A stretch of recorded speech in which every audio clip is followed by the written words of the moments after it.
spring, summer of 1997. I was 16 years old when I lost my virginity. I was having these feelings of attraction to women, and I needed a way to reconcile that with my close relationship with Jesus. Having sex with a guy was more of an experiment than an act of rebellion. I had convinced myself that it was better in God's eyes to fornicate with a man than to be the abomination of a homosexual. I knew I couldn't cross the gay line. So, in an effort to feel normal, I found a willing boy from school and had sex with him precisely 11 times. I took notes. I was fortunate enough to have unfettered access to the internet at home. I had my own phone line in my bedroom where I could dial up uninterrupted day and night. If you remember the internet in the 90s, you know what that means. And my mom had no idea what chatting was. So, Lynn Beauty 97 was free to live a whole second life in chat rooms and private messages with strangers. I loved how the internet allowed me to be who I wished I could be in real life. Lynn Beauty, aka Lynn, could do the things I wished I could do if God wasn't constantly watching. And boy, did Lynn do things with men and women. Friendly chats soon became cybersex, where I learned to write sex really well. And cybersex would eventually evolve into phone sex, where I learned to sound real grown. But neither the virtual sex nor that real sex were adequate substitutes for what I needed. It was time for a new experiment. So I placed an ad on the Classifieds 2000 website. The headline was, "Single Black Virgo, 18, BBW, seeking first time with a woman." That same night, GINA replied. She felt drawn to my ad because she was a Cancer, a moon child, and apparently our signs were compatible. She said she'd been with one woman before and she wanted to try it again. She had just turned 30, she had 2 kids, and a boyfriend named George. She was my first reply, and I think probably the only one, so I was beyond excited about this. I held my breath while I waited the 20 seconds it took for her attached photo to load. Line by line, pixel by pixel, an image emerged of a beautiful, white, red-headed, emerald-eyed woman. I finally exhaled as I replied to her message. We arranged a meetup at a restaurant. I wasn't comfortable going directly to her house. This was my first time meeting a person off of the internet, and I felt I needed to take precautions. I grew anxious as I walked up to the restaurant. Could I even pass as an 18-year-old, knowing full well that I was only 16? Was I going to be beautiful enough? Did she know what BBW meant? Would I be charming enough? She showed up 30 minutes late. I had a curfew, so I knew we were going to have to keep our time short. But when she walked up to the table, she gave this big smile, and my concerns about her attraction to me just melted away. She wrapped me in a hug, and as I felt her for the first time, I knew this was something I wanted more than anything now. Our conversation was easy and filled with laughter. I ordered a clam chowder. It was all I could afford. That's appropriate for this particular occasion, she joked with a twinkle.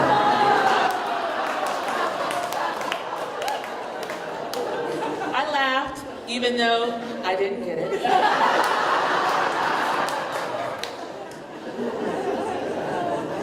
She asked if she could see me again. I said yes and smiled. She smiled back. This time we both got it. We arranged another meetup for the following weekend. We would be alone, and this time I would go to her, all the way to her. The day finally came. I actually took my SAT that morning. So my mom had no questions when I said that I'd be gone all day. I asked GINA to pick me up at the trolley station off of Boston's Red Line. This time she was right on time. I tried my best to look casual as I hopped into her car. I carried with me a small bag that contained only my wallet, my SAT test materials, and a white lace negligee that I had borrowed from my mother's drawer that morning.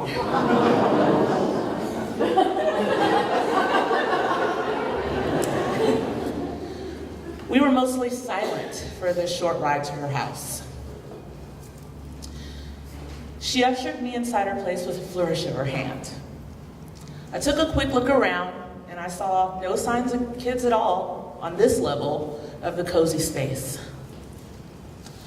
My heart pounded in my throat, and she looked like she just wanted to devour me. Are we really gonna do this? We sat on a love seat in a darkened den, and she put on a movie, Set It Off. A credible choice. A film about 4 black women, one of them a lesbian, played by Queen Latifah. We watched the film comfortably together in a silence that just increased the intensity of the moment. Then a sex scene with Jada Pinkett came on, and I could feel the temperature in the room plink up a couple of degrees. She asked if she could hold my hand, and I opened mine to hers. I knew that it was already happening.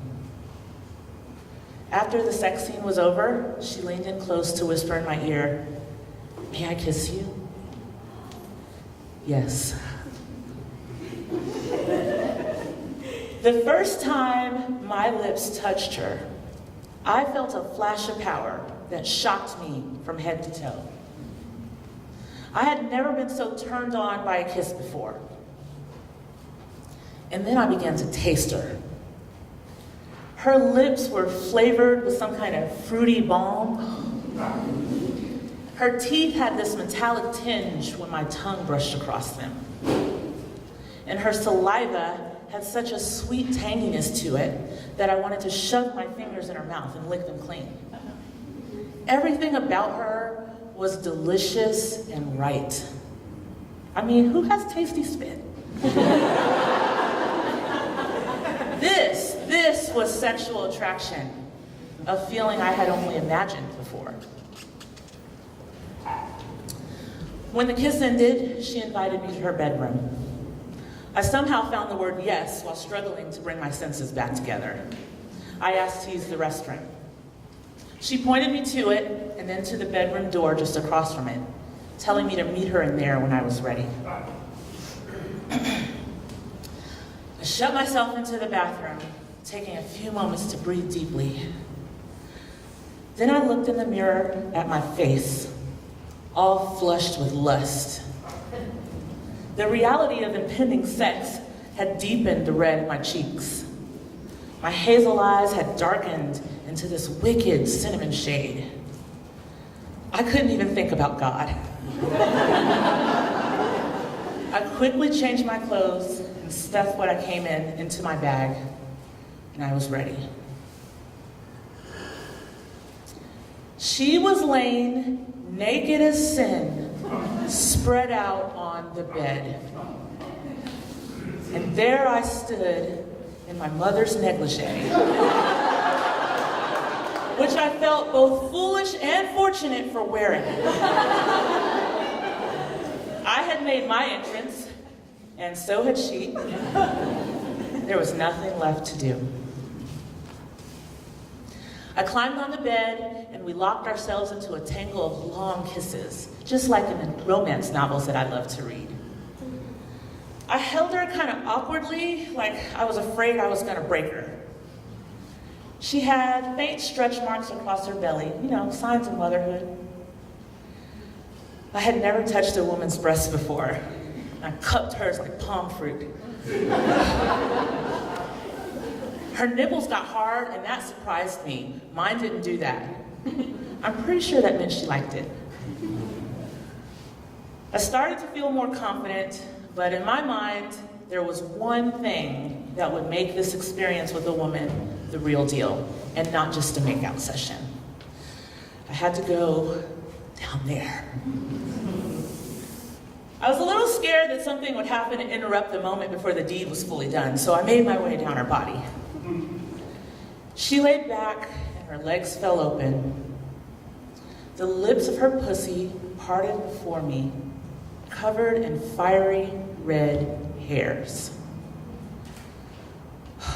I was awestruck. Her pussy stared at me with this expression that I studied for a few moments before I planted my face right into the center of it.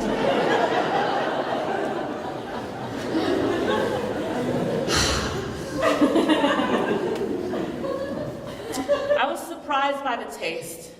It was clean and just a bit salty. I didn't know what to expect, but it wasn't that. My tongue sort of lapped its way around her silky folds. She moaned in pleasure, and I thought, oh shit! I'm doing this!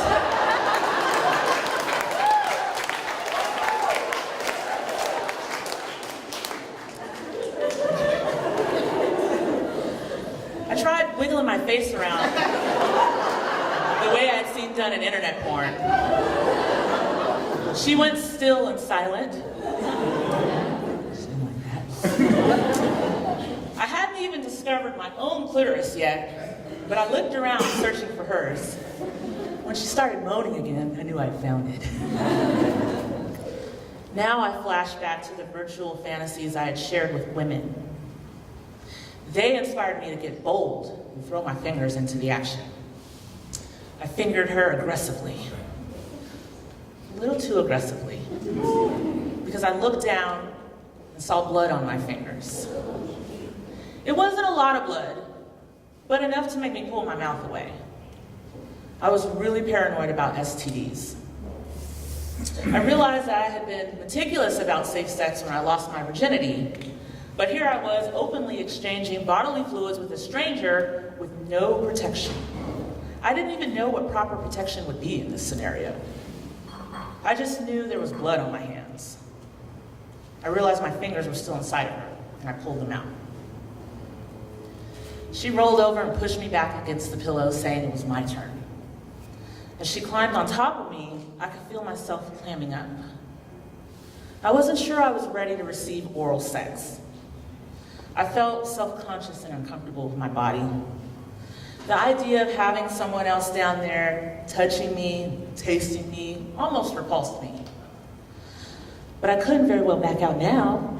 Might as well take this ride all the way home. Her lips were just about to touch mine down there when I heard a door shut outside the bedroom.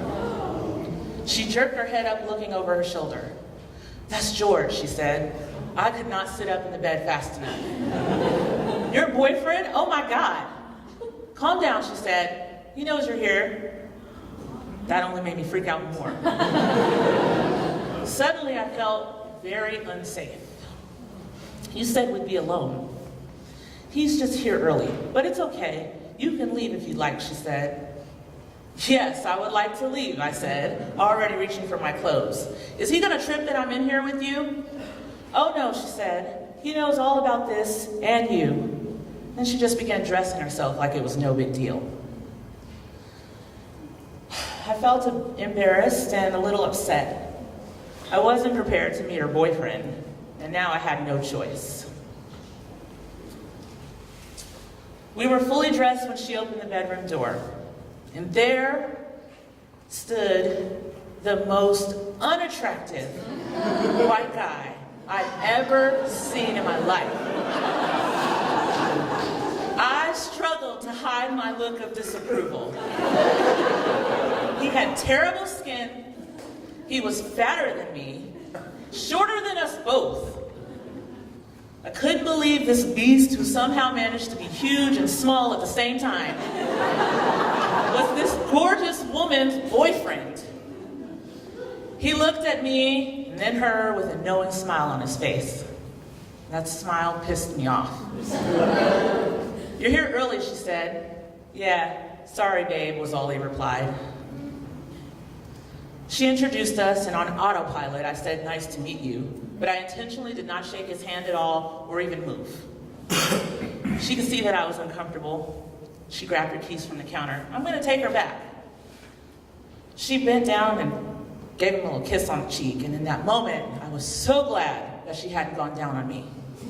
I did not want him to know what my pussy smelled like.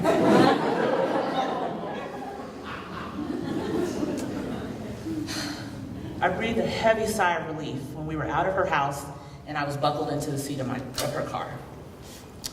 "Sorry about that," she said. "He wasn't supposed to come by for another hour or so." "It's okay. Thanks for giving me a ride back." I felt that her apology was sincere, so that comforted me a little bit. "I had a good time," she said quietly. "So did I responded. Then I lost myself in silent thoughts for the rest of the ride. When we arrived at the trolley station, I waved goodbye and exited her car feeling like a woman. I had 16 long stops on the red line from Alewife to Ashmont to process the reality of the experience. I breathed in memories of our first kiss, the sight of her naked, the way she tasted. I knew I wanted more, even if it made me oh God.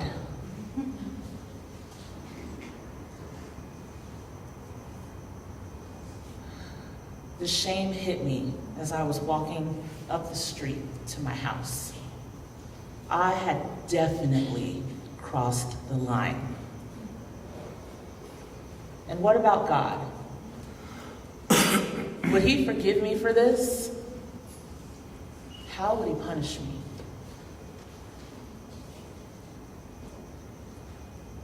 My mother was cooking in the kitchen when I walked in the house just before dark. She asked how the SAT was, and I answered long with a truthful sigh. "Well, I've got some news," she said, turning from her task of stirring. We locked eyes. I wondered if she knew. "What's wrong?" I asked. I thought briefly about the blood on my hands. She said, "Your grandfather died a few hours ago." Thank you very much.